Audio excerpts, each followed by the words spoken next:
ఓం నమ శివాయ. అందరికీ నమస్తే అండి. అందరూ ఎలా ఉన్నారు? ఆ శివయ్య దయ వల్ల మనందరం ఆరోగ్యంగా, ఇంకా ఆనందంగా ఉండాలని మనస్ఫూర్తిగా కోరుకుంటూ, ఈరోజైతే ఒక మంచి వీడియోతో మీ ముందుకొచ్చేసాను.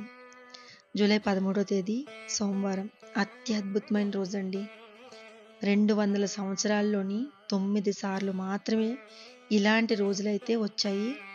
ఇలాంటిది ఈ సంవత్సరం 2026 సంవత్సరంలోని మే 13వ తేదీన సోమవారం నాడు వస్తుంది. ఎవ్వరూ కూడా వదులుకోకండి. మాస శివరాత్రి, ఆరుద్ర నక్షత్రం, కృష్ణపక్షం, అలానే సోమవారం ఇన్ని కలిసొచ్చిన అత్యద్భుతమైన రోజండి. మనం ఎన్ని కష్టాల్లో ఉన్నా, ఎంతటి బాధల్లో ఉన్నా, ఎలాంటి ఫైనాన్షియల్ స్ట్రగుల్స్ ఫేస్ చేస్తున్నా, మనం ఎంతటి కష్టంలో ఉన్నా కూడా బయటకు వచ్చేసే ఏకైక మార్గం అన్నమాట. ఈ రోజును మాత్రం ఎట్టి పరిస్థితుల్లో ఎవ్వరూ వదులుకోకుండా ఉన్నంతలోని సాధ్యమైనంతలో మనకు శక్తి మేరకు శివయ్య గనుక ఆరాధించుకున్నారనుకోండి, నిజంగా మన తలరాత మారుతుంది. అలానే మనం మన కష్టాల నుండి అన్నిటి నుండి కూడా బయటపడవచ్చు. అయితే ఆ రోజు పూజ ఏ విధంగా చేసుకోవాలి, ఎలాంటి నియమాలు పాటించాలి, ఉన్నంతలో ఎంత తక్కువలో చేసుకోగలిగితే అంత చేసుకోవచ్చండి. ఎలా చేసుకుంటే అసలు శివయ్యని చేరుకుంటాము అనేది అన్నీ కూడా ఈరోజు నేను మీకు ఈ వీడియోలోనైతే క్లియర్గా చెప్తాను. పూజ ఎప్పుడు చేసుకోవాలి, ఎలా చేసుకోవాలి, అసలు ఎలాంటి నియమాలు పాటించాలి, ఏమేం చేసుకుంటే ఆ రోజు మంచిది, ఇలాంటి విషయాలన్నీ కూడా మీ అందరితో షేర్ చేసుకుంటాను. ఎవ్వరూ కూడా ఈ రోజును మాత్రం ఎట్టి పరిస్థితుల్లో వదులుకోకండి. మళ్ళీ మళ్ళీ చెప్తున్నాను. అలానే చాలామంది 16 సోమవారాల వ్రతం ఎప్పుడు ప్రారంభించాలనేది కూడా అడుగుతున్నారు. అది కూడా ఈ వీడియోలోని క్లియర్గా ఎక్స్ప్లెయిన్ చేస్తాను. వీడియో చివరి వరకు చూడండి. తప్పకుండా మీ అందరికీ నచ్చుతుంది, అలానే ఉపయోగపడుతుంది అనుకుంటున్నాను. ఈ 2026 సంవత్సరంలో మే 13వ తేదీన సోమవారం, ఆరుద్ర నక్షత్రం, శివయ్య జన్మ నక్షత్రం అండి.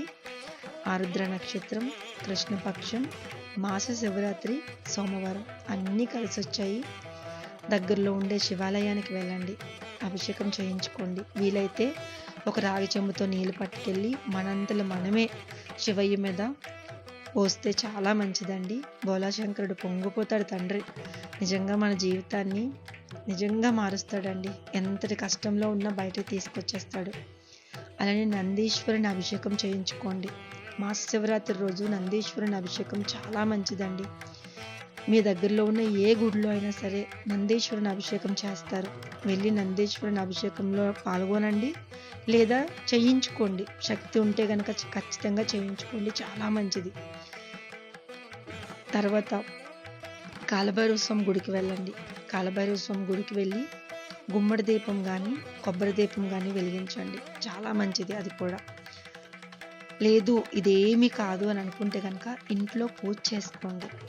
చాలా సింపుల్గా పూజ చేసుకోండి, చాలా చాలా మంచిది. ప్రదోష పూజ చేసుకుంటే చాలా మంచిదండి. మాస శివరాత్రి రోజు మీరు ఉదయం కానీ సాయంత్రం కానీ ఎప్పుడు వీలుంటే అప్పుడు చేసుకోవచ్చు. ప్రదోష సమయంలో చేసుకుంటే ఇంకా మంచిది. ప్రదోష కాలం అంటే సాయంత్రం అండి. 5:30 నుంచి 7 గంటల లోపు మీరు ఎప్పుడైనా పూజ చేసుకోవచ్చు. అంటే చీకటి పడుతున్న టైంలోని, వెలుగు చీకటి ఉండే టైంని ప్రదోషం అంటారనమాట. ఆ ప్రదోష కాలంలోని శివయ్యని ఆరాధిస్తే చాలా మంచిదన్నమాట. నిజంగా ఎన్ని కష్టాల నుండి అయినా బయటపడవచ్చు. ఆ సమయంలోని మీరు శివయ్యని ఆరాధించుకోండి, చాలా మంచిది. ఇంట్లోని పార్థివ లింగాన్ని చేసి, పార్థివ లింగానికి అభిషేకం చేసి, అర్చన చేసి, విభూతితోని పూజ చేసుకోండి. ఎంత మంచిదో. ఒకే ఒక బిల్వదళాన్ని తీసుకొచ్చి శివయ్యకి సమర్పించి పూజ చేసుకోండి, చాలా మంచిది.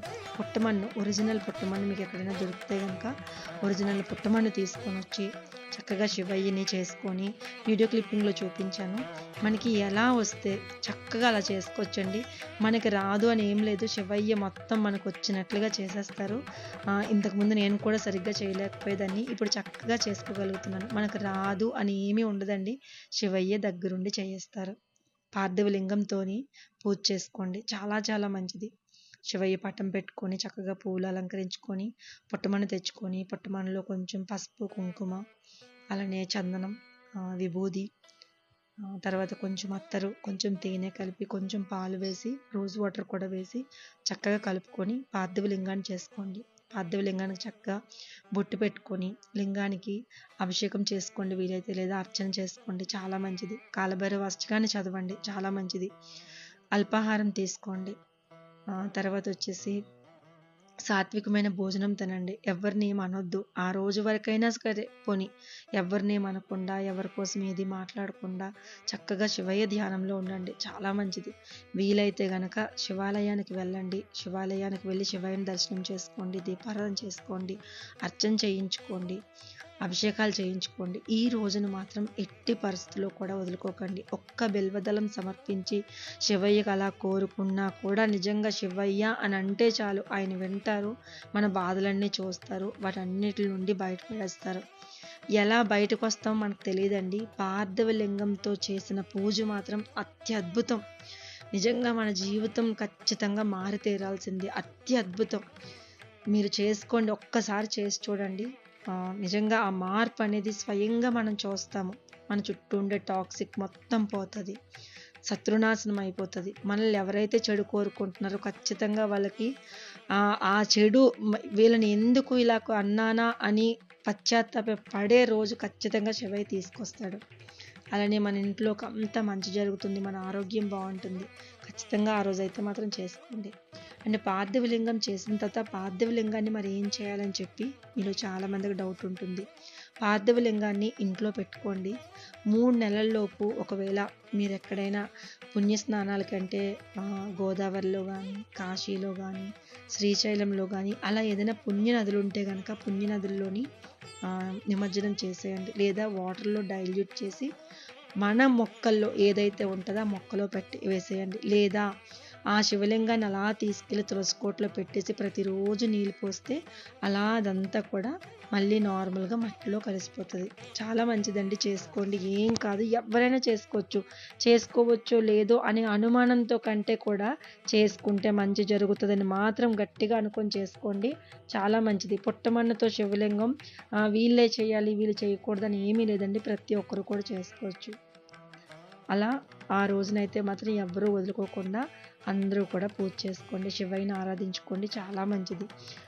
ఆయన నామస్మరణలో ఉండండి, ఇంకా ఇంకా మంచిది. అలానే 16 సోమవారాల వ్రతాన్ని ఎప్పుడు మొదలు పెట్టాలని అడుగుతున్నారు. మనకి చాతుర్మాస్యం స్టార్ట్ అవుతుందండి తొలి ఏకాదశి నుండి వచ్చిన సోమవారం రోజు కానీ, లేదా రేపు వచ్చిన సోమవారం ఏదైతే ఉందో ఆ రోజు నుండి కానీ 16 సోమవారం వ్రతాన్ని మొదలు పెట్టుకోండి. జీవితం తిరగ రాసుకున్నట్లే, నిజంగా మన తలరాతిని మనం తిరగ రాసుకున్నట్లే అవుతుంది. నిజంగా చెప్తున్నాను, మీరు ఖచ్చితంగా చూస్తారు కూడా. పలానా ధనాగారు అనేది నిజంగా నిజమైంది, జీవితం మారుతుంది అన్నారు, మారింది అని మీరే చెప్తారు ఖచ్చితంగా. అంత మంచిది. లాస్ట్ ఇయర్ నేను 16 సోమవారాల వ్రతాన్ని ఏ విధంగా చేసుకోవాలనేది వీడియో పోస్ట్ చేశానండి. కావాలంటే ఆ వీడియో లింక్ నేను డిస్క్రిప్షన్లో ఇస్తాను. చక్కగా విధి విధానాల నుండి ప్రతి ఒక్కటి కూడా పోస్ట్ చేశాను. మీరు చక్కగా చూసుకొని పూజనైతే చేసుకోవచ్చు. ప్రతి ఒక్కరు కూడా చేసుకోవచ్చు అండి. పాటించవలసిన నియమాలన్నీ కూడా అక్కడ పెట్టాను. మీరు తొలి ఏకాదశి నుండైనా మొదలు పెట్టుకోవచ్చు, లేదా రేపు వచ్చే సోమవారం నుండైనా కూడా 16 సోమవారాల వ్రతాన్ని అయితే మొదలు పెట్టుకోవచ్చు. అందరూ చేయొచ్చండి, చిన్నవాళ్ళ నుండి పెద్దవాళ్ళ వరకు అందరూ చేయొచ్చు. భక్తితో చేయండి, శ్రద్ధతో చేయండి. ఎవరు చెడిపోవాలని చెయ్యొద్దు, మనం బాగుపడాలని మాత్రం అనుకొని చేయండి. న్యాయంగా చెయ్యండి, ధర్మంగా ఉండండి. శివయ్య ఖచ్చితంగా చూస్తాడు. ఇంతేనండి ఈరోజుకి వీడియో. మీ అందరికీ నచ్చింది అనుకుంటున్నాను. ఇంకా ఏమైనా డౌట్స్ ఉంటే కామెంట్స్లో అడగండి. 16 సోమవారాల వ్రతంకి సంబంధించిన పూర్తి వీడియో పూజా విధానం అంతా కూడా డిస్క్రిప్షన్ బాక్స్లో పెడతాను, చెక్ చేయండి. ప్రతి ఒక్కరు కూడా సోమవారం రోజు మాత్రం పూజ చేసుకోవడం మర్చిపోవద్దు, శివయ్యని ఆరాధన చేసుకోండి.